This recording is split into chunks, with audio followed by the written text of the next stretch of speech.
Anyone who has never made a mistake has never tried anything new.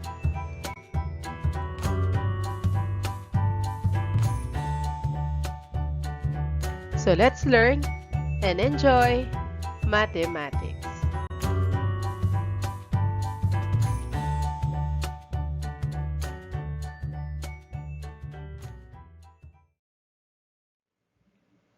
Let us recall about the arithmetic sequence.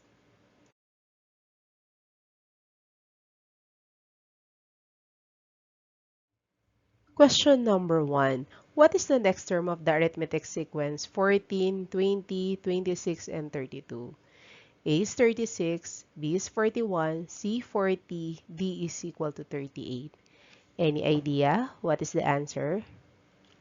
Correct. The answer is equal to 38 because 14 plus 20 is 6, 20 plus 6 is 26, 26 plus 6 is 32, 32 plus 6 that is equal to 38.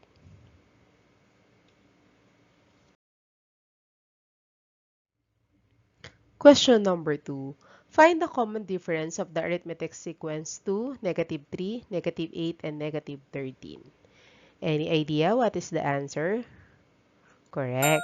The answer is equal to negative 5 because negative 3 minus 2, that is add, so that becomes negative 5. Or negative 13, change the sign, plus 8. So negative 13 plus 8, that is also equal to negative 5.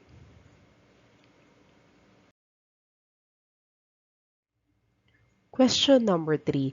Which term is equal to negative 35 when the arithmetic sequence negative 8, negative 11, negative 14? A 10 term, B 9 term, C 8 term, and D is 7 term.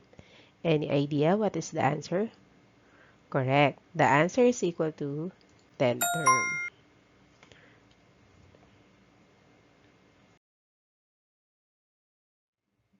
Question number 4. The first term of an arithmetic sequence is 3, and the 20th term is negative 4. What is the common difference of the sequence? Can you solve? What is the answer for question number 4? Correct. The answer is equal to negative 3.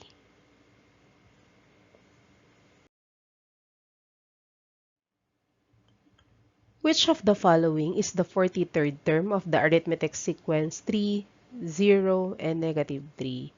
A, negative 117, B, negative 120, C, negative 123, D, negative 126. What do you think is the answer for question number 5? Correct. The answer is equal to negative 123.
Enjoy learning mathematics. I'm Teresa Tubal.